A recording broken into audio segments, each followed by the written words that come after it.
La fréquence de la maladie, c'est vraiment une maladie rare, c'est 1 sur 15 000 à la naissance.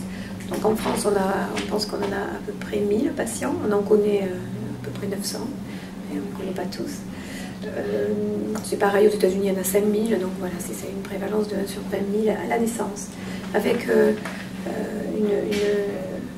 une longévité qui est un petit peu plus faible, hein, a priori 60 ans, donc, mais ce qui est en train d'augmenter, donc je ne peux pas vous dire. En tout cas, il y a quand même des personnes qui sont atteintes de cette maladie,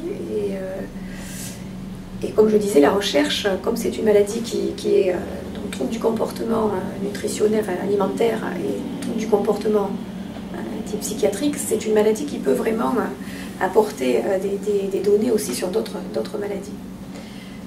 Qu'est-ce que vous demandiez d'autre? Qu'est-ce qu'on a identifié? Qu'est-ce qu'on a identifié? En fait, on a participé, parce qu'on n'a pas été les seuls, mais donc il y a plusieurs gènes dans cette maladie, dans cette région, et nous, ce qu'on a identifié, c'est qu'il y en avait un qui était certainement prioritaire. Alors, ça avait été, l'hypothèse avait été posée depuis quelques années, et puis surtout, on a eu la chance d'identifier une patiente très particulière, qui a une détection très particulière de ce gène. Donc on a obtenu des cellules de cette patiente et on a pu travailler sur ces cellules. Et donc on a également identifié que dans les cellules, il y avait beaucoup de gènes modifiés, mais quelque chose d'intéressant qui paraissait vraiment majeur sur la prolifération de ces cellules, la multiplication de ces cellules.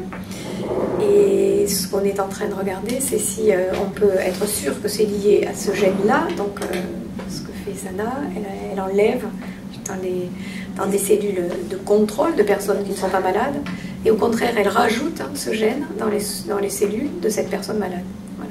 Et on est en train de démontrer, il ne faut pas trop vous dire ce qu'on a trouvé, parce que ça par contre c'est extrêmement confidentiel, et on espère montrer que l'hypothèse est la bonne. Après, on a un petit peu de mal aujourd'hui à relier l'ensemble avec cette protéine qu'on a trouvée anormale aussi. Mais quand même, je pense qu'on va...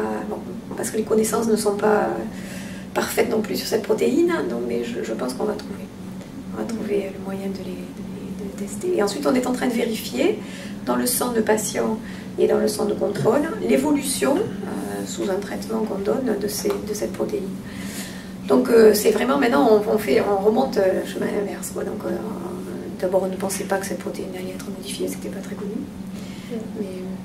Mais elle peut expliquer beaucoup de choses. Plusieurs choses, oui.